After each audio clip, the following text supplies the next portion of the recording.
Tonight's special guest is Grahame Chote.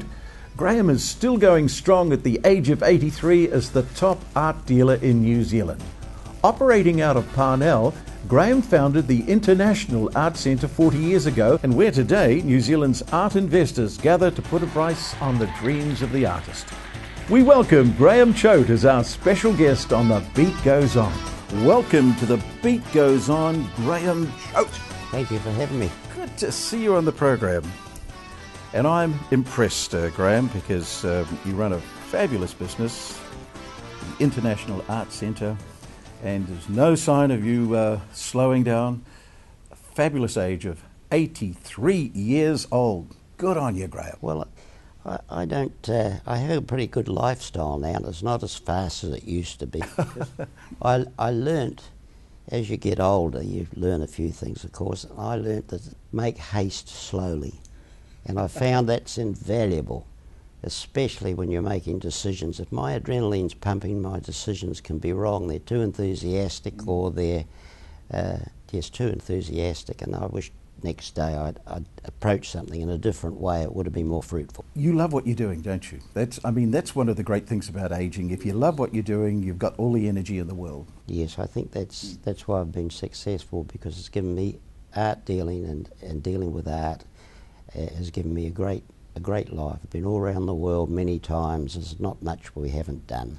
And I met some fantastic people. Where were you born in New Zealand, Grahame? I was born in Wellington. You go back to Wellington often, or? Not now. I used to. Last time I got lost in the place. All those one-way streets. Every time I took a turn, none. Like Monaco. Can't go there, can't go. New Zealand has changed a lot, hasn't it, since... what year were you born, Grahame? 1929. 1929. I'm a Gemini, June. What do you remember about those times? Well, it was a lot of fun in those days. Life wasn't so stressful. Naturally, as a teenager, we're talking now, it shouldn't be stressful, but the people that I knew, my friends, all appeared to me to have personalities of their own in their own right. I don't see that, but maybe that's a reflection of my age. I'm now the older generation. Well, how did you end up in Auckland, Grahame? Well, it was I went to school in Auckland because during the war it was necessary through the family for me to come to live with a member of the family, and I went to Cornwall Park School, and then when I got older, I went to Wellington to start my own business after I served an apprenticeship in sign writing, and I couldn't wait to get back to Auckland, because Auckland was the place, and it was a good decision. Now, what was the pathway to you becoming involved in art? Did you was it just going to be a business? You saw the art world as a business, or you actually had a love of artwork, paintings in particular? In those days, when you reached Standard 6, you couldn't leave school till you were 15, and you had to go to college. And I came out of Standard 6 in Cornwall Park. I was 12 years of age, and we only had a choice. It was zoned. You either had to go to grammar or tech, and I didn't fancy either, so much so that I played the wag. And my auntie had me accepted by Elam School of Art, which was the place to learn art. But I'd always been very top of my class with art. That's why she did it. And once I got there, it stuck to me ever since. I've always been involved in art. You were at a school of art, and yet you ended up not being a great artist, Grahame Chote the great artist, but Grahame Chote the art dealer. Well, there's a reason for that. That's the reason we want to hear. When I got to Elam, they're quite different to now. They actually taught you to draw. When you joined a class, for a year you didn't do anything but use a black and white pencil. You learned about light and shade. They'd throw a blanket over a chair with all the ruffles, and you had to light and shade that whole blanket, and everyone in the room did it from a circle. They all got a different view of that, but you learnt light and shade. We learnt how to draw. Well, I soon found out there were people in my class that left me for dead. There was real talent, because everyone's got a bit of talent there and they don't know it until it's tested. When we came out of Elam, we were allowed to leave school at 15. We're looking for a job, and there's no such thing as a job for an artist that can draw. So we decided that the only thing we could do was look for jobs as commercial artists, which today was called a graphic artist. And the nearest I could get to that was an apprenticeship in Hamilton for a sign writer. But I merged very quickly or morphed into billboards. But I had 200 billboards in the North Island, and some years on I sold that business, and by which time I was 40. I had more money than I deserved, actually.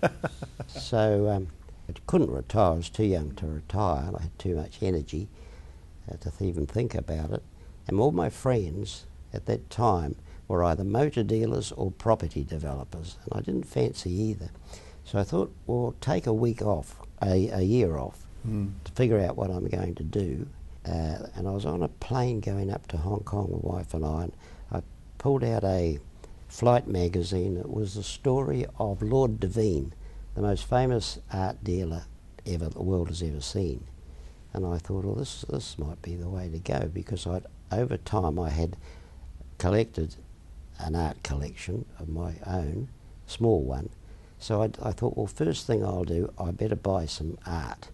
And that took me all around the world to do it, because the best New Zealand art, I want to stick to New Zealand art, the best, finest New Zealand art was not in New Zealand, because in the 19th century, the late 1800s, all the colonial art, which was the art at the time, was sent by the artists to exhibit in London, Melbourne, Melbourne and London. The awfully good stuff went to England because it was used to promote property development in Auckland and Wellington. There was no photography. All those paintings went to England to sell real estate from, and they came up, and I quickly realised you could buy those paintings when they came up at Sotheby's or Christie's for a lot less than we were selling here. And that was the beginning of my real decided, yes, this is it. So I opened a gallery that was in the building being built by a friend. I took 2 floors. This is in Parnell. I took the lot on a 20-year lease, expecting to only be there 2 years and then bail out. I really wanted that address as a place to buy art, not necessarily to sell it. So when I opened, I had to hang something on the wall, so I hung my own collection. And lo and behold, they were all gone in a week. Wow. And I had to replace them, hence I'm back and forth to Melbourne, Sydney, London, buying New Zealand art. Now here we are in Parnell, still in the same gallery. You do this 6 times a year. Here's a wonderful room full of art buyers throughout New Zealand who come to your premises every 2 months. Here's the catalogue. Wonderful. So if I can show our viewers, just full of wonderful paintings. Not only do you have an art gallery or an art centre, you also have an auction room. How did the auction go the other night? The one that I was at. It was exceptionally good. There's no signs of any recession, which doesn't happen with art in quite the same way it hurts other businesses. Because the people who are paying record 100 and 200,000 for some of those paintings, they're not affected by recessions. They're way past it.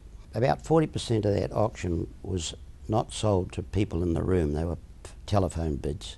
From all over the world? Well, our catalogues go around the world, but of course they're bidding live, and my staff will be bidding on their behalf to the auctioneer. So it's live, but they're not there. It's called absentee bidding. Can you give us a total of all the artwork that you sold that night? Is there a total? 2 million. 2 million. There are areas, you know, where the recession doesn't hit, but there's an awful lot of money out there, an awful lot. You never know where it's going to come from. But it used to go into places like Bridgecorp. 29 of those finance companies went over like dominoes. That money's got nowhere to go. Art is one of the areas. If you can offer a painting that is of sufficient value for them to be able to invest. My whole business in Parnell, the gallery, was built as an investment. I sold art as an investment. It was frowned upon by the academics big time. But there's got to be somebody like you, doesn't there? There has to be an organisation like yours. I know a few of them around the world. At the end of that night, how were you feeling? Did you ever lose the thrill of having a successful auction, selling $2.2 million worth of artwork? Well, I've come to take it for granted, I'm afraid, but it's a warm feeling. How's that? Warm feeling. Well, we've got that. An attack of the fuzzies. But sometimes, Grahame, sometimes you can still be inspired by a New Zealand artist or a piece of art that can even make you go, wow, this is wonderful. Does it happen often? Well, I did have an experience years ago. I haven't had it in New Zealand. I get very enthusiastic about certain painters that in New Zealand, and I certainly have my favourites. But my wife and I were looking through the Rijksmuseum in Rotterdam once at Rembrandt's and the like, and suddenly I turned a corner. It was a small picture, and it brought me to my knees. It made me cry. Wow. I sat down. It was I never had that attack before, and it was called The Kitchen Maid, and it was by Vermeer, and it really shook me. And when we came out of that establishment, my wife bought a catalogue, and there on the cover was this little picture. It was that important. I didn't know that, and I thought, well, You're in tune. I must have a good eye. But that's the only time I've really had that gut feeling. Tears come to my eyes, and I still can't explain it. What advice do you give to a young New Zealand painter setting out? Can they make a living in New Zealand, and what's your advice? My advice was think about very hard.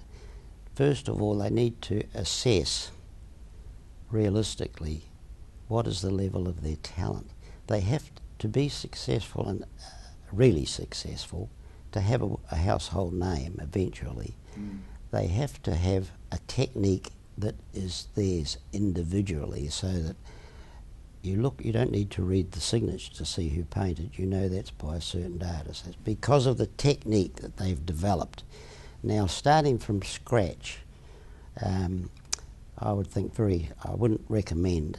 It's too tough. There's hundreds of them out, thousands of them out. We always have a list of 40 artists in a queue waiting to see if they can we can give them an exhibition or take them on. But we have 40. 40 is the maximum number that we represent continuously. But you're not being too pessimistic. You do say, look, if you do have a love of art, keep at it, and you never know, some miracle could occur, and you could make a great living in New Zealand. The amount of talent you need to have is in itself a miracle. Yeah. So if you can have a miracle talent, yes, go for it, of course. Now, Grahame, we've run out of time. I could talk to you for hours. You've got a fascinating life. I mean, there's huge areas we haven't covered, but retirement. When are you going to do it, Grahame, or is it you're going to be in that gallery every 2 months with a wonderful auction, talking to people until it's... Well, I'll just wait to see what happens to me. But you reckon you'll be there at 93?